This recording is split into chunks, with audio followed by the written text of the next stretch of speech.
దుక్కిని దున్ని మొక్కలు నాటిన అన్నావో రైతన్న చెమటనంత దారా పోసిన అన్నావో రైతన్న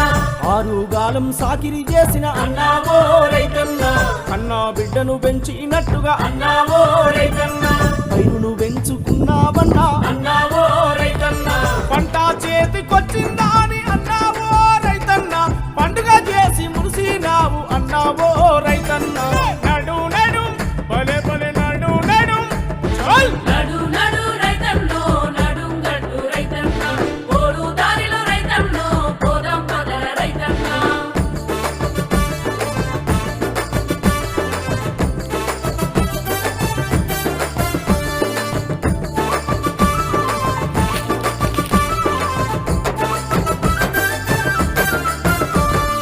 కళ్ళంలోన గింజల